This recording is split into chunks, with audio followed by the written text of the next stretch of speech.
ఏం చెప్తున్నాడంటే, నేను పెళ్లి చేసుకోలేదు కదా, ఇది ఎలా సాధ్యం అని చెప్పేసి అడుగుతుంటాడు.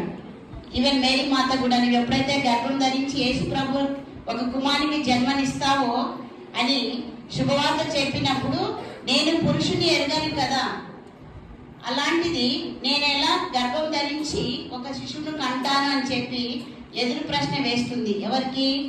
గాబ్రియేలు దూతకి. ఏమంటున్నాడు గాబ్రియేలు దూత?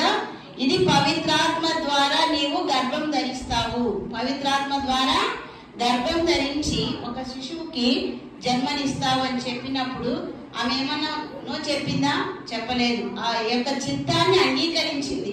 ప్రజలు చాలా మాట్లాడుకుంటారు, అయ్యో ఈమెకు పెళ్లి కాలేదే, గర్భం ధరించింది అని చాలా మంది మాట్లాడుకుంటున్నారు.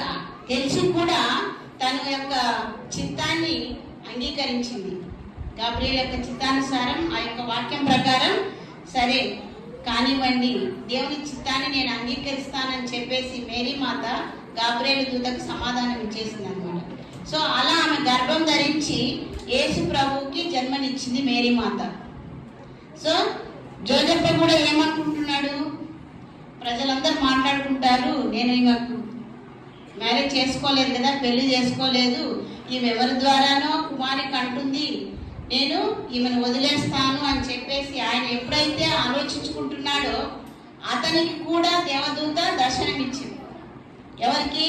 జోజప్పకు కూడా గాబ్రియేలు దూత దర్శనమిచ్చి, నీవు మేరీ మాత చెయ్యి విడవద్దు, ఆమెను స్వీకరించు, నీ భార్యగా స్వీకరించు అని చెప్పేసి చెప్పినప్పుడు తను కూడా స్వీకరించాడు మేరీ మాతని భర్తగా. సో అలా వాళ్ళిద్దరి మధ్య దేవుని చిత్తానుసారం ద్వారానే యేసు ప్రభు ఈ లోకానికి జన్మనిచ్చారు. యేసు ప్రభు జన్మదినాన్ని మనం ఎందుకు జరుపుకుంటున్నాము? ఎందుకు పుట్టాడు ఈ లోకానికి?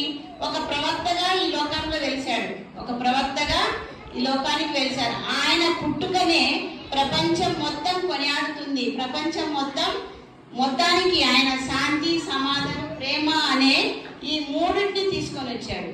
ఏంటంటే ప్రేమ, శాంతి, సమాధానం, ఇవన్నీ అతని పుట్టుకతోనే ప్రపంచానికి అందించాడనమాట. సో ఇలా ఆయన యొక్క జన్మాన్ని మనం కొనియాడుతున్నాం. సో జన్మించిన తర్వాత ఫస్ట్ ఎవరికి దర్శనం ఇచ్చాడు? గాబ్రియేలు దూత మేరీ మాత. తర్వాత పుట్టాడు కదా యేసు ప్రభు. యేసు ప్రభు పుట్టిన తర్వాత ముందు గొర్రెల కాపరికి దర్శనం ఇచ్చాడు. ఎవరికి ఇచ్చారు?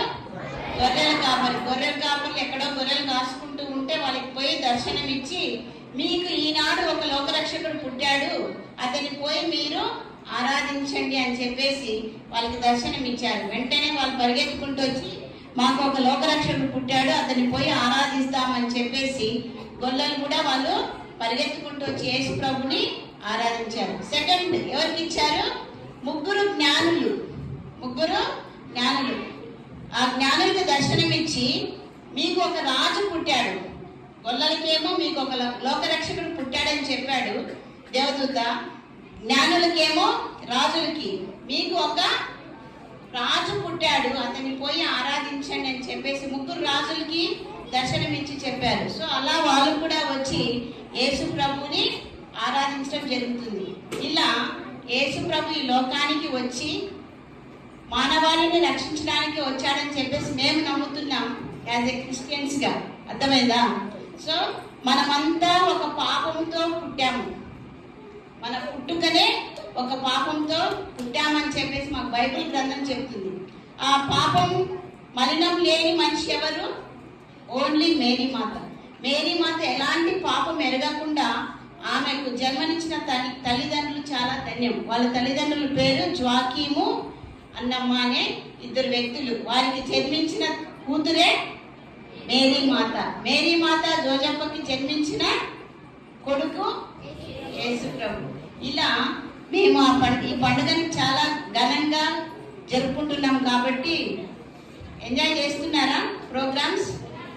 So I wish you all very happy Christmas for all the special wishes for all the Christians, those who are celebrating. So now we need to understand who is Jesus. Jesus evaru? Jesus Jesus యొక్క తల్లిదండ్రులు ఎవరు? యేసు ప్రభు యొక్క తల్లిదండ్రులు ఎవరు? Mary మాత, జోజప్ప. చెప్పండి, జోజప్ప గారు. Joseph, Mary and Joseph. Mary మాత తల్లిదండ్రులు ఎవరు? అన్నమ్మ అండ్ జాకీర్. సో ఇలా వారి యొక్క తల్లిదండ్రుల పేరు మాత్రమే మీకు చెప్పాలి. ఇది స్టోరీ చెప్పాలంటే చాలా ఉంది. ఇది అర్థమైందా? So I wish you once again, I wish you all very happy Christmas.